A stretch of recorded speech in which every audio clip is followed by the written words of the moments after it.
여러분 안녕하십니까? 여수 MBC 뉴스데스크입니다. 사천 논란이 불거진 순천 광양 곡성 구례을 권양엽 후보가 다른 후보와 경선을 치르겠다며 정면 돌파에 나섰습니다. 민주당은 긴급 최고위원회를 열고 권 후보의 요청을 받아들여 현역인 서동용 의원과 2인 경선을 치르기로 결정했습니다. 순천에서 지지율 선두를 달렸던 신성식 예비후보는 컷오프 이후 첫 공개석상에서 현역인 소병철 의원을 강하게 비판했습니다. 유민호 기자입니다. 지난 대선에서 민주당 이재명 후보의 배우자 김혜경 씨를 수행했던 권양엽 예비후보. 순천 광양 곡성 구례을에서 민주당의 단독 전략 공천을 받은 권양엽 후보의 이른바 사천 논란이 커지는 분위기입니다. 당시 권 후보는 배우자실 부실장을 맡았는데 여당은 일방적인 낙하산 공천이라며 민주당과 이재명 대표를 공격했습니다. 이번 공천에서 민주당이 여성 전략 특구로 지정한 곳은 이 지역구가 유일합니다. 한마디로 시스템 공천과는 거리가 먼 사천입니다. 권 후보는 논란이 불거지자 기자회견을 열고 이는 명백한 허위 사실로 당에서 20년 넘게 경력을 쌓으면서 경쟁력을 키워왔다고 반박했습니다. 이어 다른 후보들과 경선을 치르겠다며 중앙당의 공천 철회를 요구했습니다. 저의 전략 공천을 철회해 주십시오. 저 더불어민주당 이곳 전남, 순천, 광양, 곡성, 구례, 을 지역에서 당당히 경선으로 이기겠습니다. 이에 민주당은 긴급 최고위원회를 열어 권 후보의 요청을 받아들이고 현역인 서동용 의원과 2인 경선을 치르는 것을 확정했습니다. 한편 순천에서는 공천 배제의 파장이 계속되고 있습니다. 경선 명단에 들지 못한 신성식 예비후보는 컷오프 이후 첫 공개석상에서 총선 출마를 포기한 소병철 의원을 강하게 비판했습니다.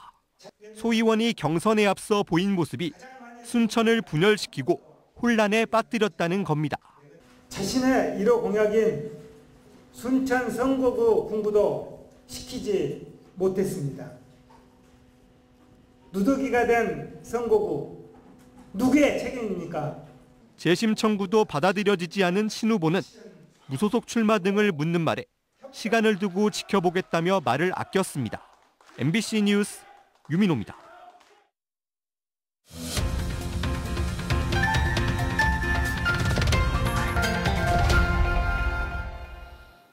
고흥, 보성, 장흥, 강진 선거구 민주당 경선 후보 인터뷰 이어갑니다. 어제 김승남 후보에 이어 오늘은 문금주 후보를 만났습니다. 전라남도 행정부지사를 지낸 문금주 후보는 지역 발전을 위한 새 인물론을 내세우고 있는데요. 문영철 기자입니다. 네, 후보님 안녕하십니까? 안녕하십니까? 이번 총선에서 내건 1호 공약은 어떤 거고 또 그걸 어떻게 달성할 것인지 설명 좀 해주시죠. 아시다시피 우리 전라남도는 제1의 농도이자 수산업의 일번지고 또 축산업 규모도 전국 2위 규모를 자랑하는 지역입니다. 따라서 아무래도 이 자연 환경, 기후에 민감할 수밖에 없는데요. 따라서 제1호 공약으로 제가 국가환경재난기금법 제정을 1호 공약으로 내세웠습니다. 이제는 정부나 국가가 좀 더 개입을 해서 자연재해로부터 농어민들을 보호하는, 그럼으로써 농가소득을 일정 부분 보장을 해주면서 지속 가능한 농업이 돼야 되겠다라는 취지로 1호 공약으로 내걸고 반드시 입법화를 할 수 있도록 하겠습니다. 네. 고흥 지역을 비롯한 이 지역은 노령화, 인구 감소가 심각한데 여기에 대해서는 어떤 해법 갖고 계십니까?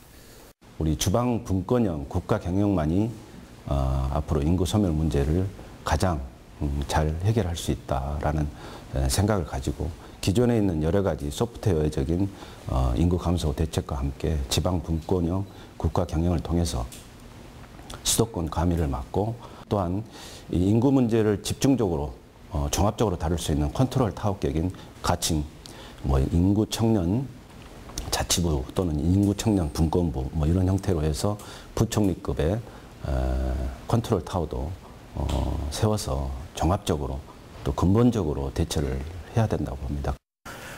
우리 지역 같은 경우는 농업과 수산업에 종사하시는 분들이 많은데 이분들의 소득 증대 방안은 어떤 걸 갖고 계십니까? 기본적으로 첫 번째 제가 1호 공약으로 내놨던 국가환경 재난기금법 제정도 어떻게 보면 농어민 소득을 기본적으로 보장해 주자는 그러면서 경영 안정을 도모하자는 그런 측면의 하나고요. 전국이 아니더라도 일단 인구 소멸 지역만이라도 농어민 기본소득 또 최저가격 보장제를 통해서 농가 소득의 어떤 안정적인 보장을 해주면서 물가 안정도 이룰 수 있는, 그래서 일거양득의 그런 효과를 볼 수 있는 그런 제도 아니냐. 그래서 그런 입법화에 최대한의 노력을 하겠다 말씀을 드립니다. 고흥 같은 경우는 신성장 동력 산업이 우주항공 산업인데 어떻게 육성해 나갈 계획이십니까? 기업의 투자 유치가 활성화가 돼야 되고요. 또한 정주 여건이랄지 접근성 이런 인프라가 반드시 필요하다. 거기에 전문가를 유입할 수 있는, 키울 수 있는 그런 노력들. 예를 들면 한국우주연구원 분원 유치를 반드시 해야 되겠고, 또 하나는 산학연계 캠퍼스를 유치를 해서 젊은 인재들을 유입하는 또 키워내는 그런 교육 인프라도 구축을 해야 되겠다. 그리고 마지막으로 또 국제협력을 강화할 수 있는 그런 프로그램들을 통해서 미래 전략 한국 우주 산업으로 키워내는데 제가 온 힘을 쏟도록 그렇게 하겠습니다. 네.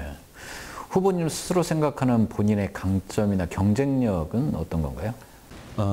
지금 시대 정신이 새술은 새부대에 담아야 된다는 게 시대 정신인 것 같습니다. 그런 측면에서 제가 정치 신인, 새로운 인물이라는 데 가장 큰 강점인 것 같고요. 두 번째는 29년의 공직 경험, 행정 경험을 통해서 쌓은 노하우, 또 네트워크, 또 여러 가지 국정 현안, 지방 현안을 다뤄본 그런 경험, 이런 것들이 저의 강점만 잘 살리면 강한 초선이 될 수 있는 그런 상황이 아니냐, 이렇게 말씀드릴 수 있겠습니다. 이 학력 기재 또 허위사실 유포 이런 문제로 상대 후보와 공방을 치열하게 벌이고 있는데 이에 대한 입장은 어떠세요? 네, 좀 안타깝긴 합니다. 왜냐하면 안 나온 학교를 뭐 나왔다고 한 것도 아니고, 다만 영어 표기의 부분에 있어서 해석에 약간 차이가 있어서 오해를 좀 받은 부분이 있지만, 말도 안 되는 허위 사실을 유포를 하고 있기 때문에 제가 어쩔 수 없는 고사고발을 할 수밖에 없었다는 말씀을 드리고, 다행스럽게도 주민과 권리당원들께서도 그런 부분에서 충분히 저의 말을 신뢰를 하시는 것 같고, 저는 앞으로 이런 부분에 대해서는 단호하게 대처하면서도 비전을 제시하면서 주민들께 검증을 받고 지지와 성원을 받고 싶습니다. 열심히 하겠습니다. 알겠습니다. 후보님 오늘 말씀 고맙습니다. 감사합니다. 고흥, 보성, 장흥, 강진 선거구에 출마했다 민주당 공천심사에서 배제된 조재환, 최영호 예비후보가 김승남 후보 지지를 선언했습니다.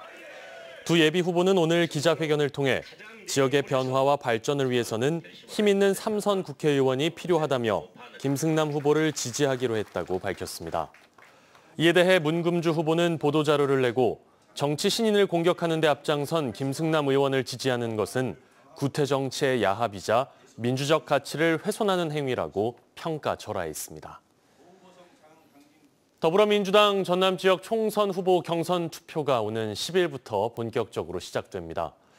더불어민주당은 고흥, 보성, 장흥, 강진과 순천, 광양, 곡성, 구례, 갑, 목포 등 3개 선거구 경선 투표를 오는 10일부터 12일까지 진행합니다.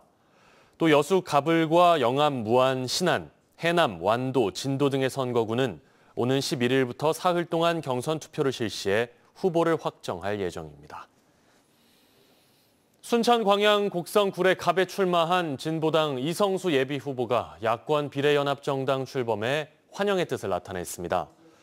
이성수 후보는 오늘 기자회견을 열고 전국에서 야권 연합으로 윤석열 정권과 1대1 구도를 만들었다며 검찰 독재와 제대로 싸울 자신을 국회에 보내달라고 강조했습니다.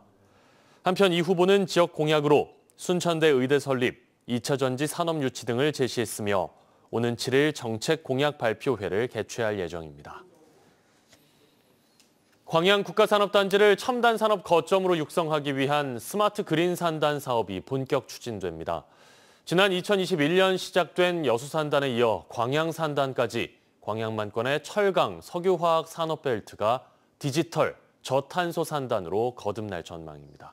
최우식 기자가 보도합니다. 광양 스마트 그린 산단 사업단이 최근 출범식을 갖고 본격적인 사업에 착수했습니다. 20년 이상 노후된 철강, 고탄소 제조업 중심의 광양 국가산업단지를 디지털화와 신재생에너지 공급 확대를 통해 친환경, 신성장, 청년 일자리 공간으로 전환하는 사업을 추진하게 됩니다. 산업단지공단과 전라남도, 광양시가 참여하는 사업단은 오는 2028년까지 국비 1,392억 원 등 총 2,079억 원의 예산으로 온실가스 5% 감축과 스마트 공장 300개 보급, 생산액 10% 증가, 청년 고용률 10% 향상이란 목표를 달성한다는 계획입니다. 통합관제센터를 이제 광양시 주관으로 저희들이 이번에 설치를 할 겁니다. 거기에는 마찬가지로 저희들이 뭐 우리 자연재해라든지 아니면은 우리 산업재해 그리고 또 우리 유해화학물질 유출 이런 부분들을 통합 저희들이 이제 관제를 해가지고 그런 부분들에 대해서 사전에 미리 예측해서 관리할 수 있도록. 우선 사업 첫 해인 올해 통합관제센터 구축과 고급 인력 양성 등 4개 사업에 국비 60억 원이 투입됩니다. 현재 도내에서는 지난 2021년에 여수산단, 지난해에는 대불산단에서 스마트 그린 산단 사업이 각각 시작됐습니다. 여수 석유화학산단에 이어 광양철강산단까지 광양만권의 산업단지 전체가 스마트 그린 산단으로 전환하는 계기가 마련된 겁니다. 여수에서는 그동안에 저희들이 그 정부 사업으로 저희들이 했던 안전 관련 사업들이 굉장히 많이 있었습니다. 그런 부분들을 저희들은 5개년 동안 했던 것들을 저희들이 DBR을 시켜가지고 그 부분도 저희들이 통합관제센터에다가 접목을 시켜서 디지털, 저탄소 전환을 통한 광양 스마트 그린 산단 촉진 사업 시작과 함께 광양 국가산단의 미래 신성장 철강 산단으로의 도약이 더욱 앞당겨질 전망입니다. MBC 뉴스 최우식입니다. 여수산단 대체녹지에서 중금속 발암물질이 다량으로 검출된 것과 관련해 지역 시민단체가 산단 기업들의 책임 있는 태도를 요구했습니다. 여수환경운동연합은 오늘 기자회견을 통해 지난해 산단 대체녹지에서 발암물질이 허용치 이상으로 검출됐지만 산단 6개 기업이 아직까지 토양 정밀조사 명령을 외면하고 있다며 오염된 녹지를 여름 장마 전까지 복원할 것을 요구했습니다. 이들은 또 투명한 토양 복원을 위해서는 여수시와 시의회, 민간단체로 구성된 민관합동대책기구가 필요하다고 강조했습니다. 공석인 전남교육청 감사관에 장성 도서관장이 승진 임명됐습니다. 개방형 공모직에 2번 연속 내부 승진이 이뤄지면서 감사 업무의 독립성을 경시했다는 비판이 일고 있는데요. 신광하 기자의 보도입니다. 전남교육청이 3급 개방형 주기인 감사관에 공모를 통해 김재기 장성 도서관장을 임용했습니다. 김대중 교육감 취임 이후 2번 연속 내부 승진입니다.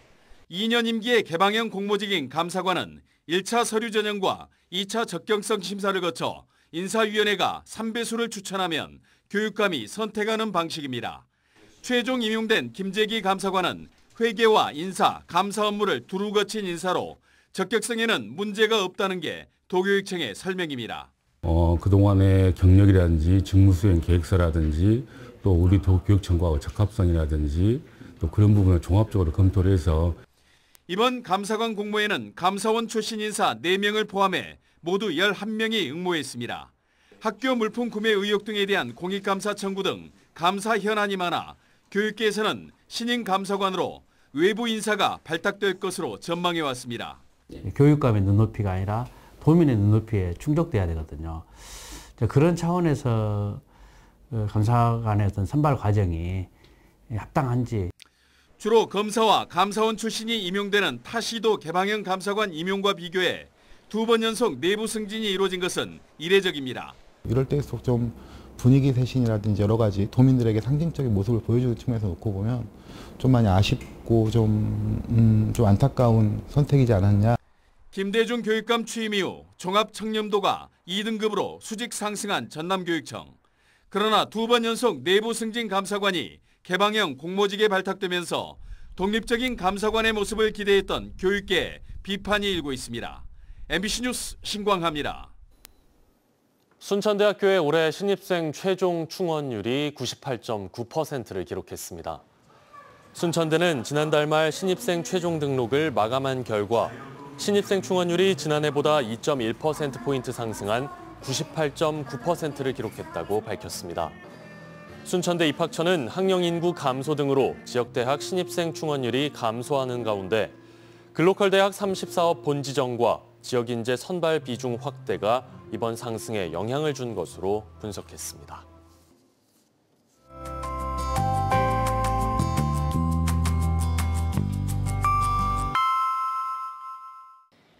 날씨와 생활정보 정리해드리는 생활포커스입니다. 근로자가 찾아가지 않은 잠자는 퇴직연금이 1,100억 원이 넘는 것으로 집계됐습니다.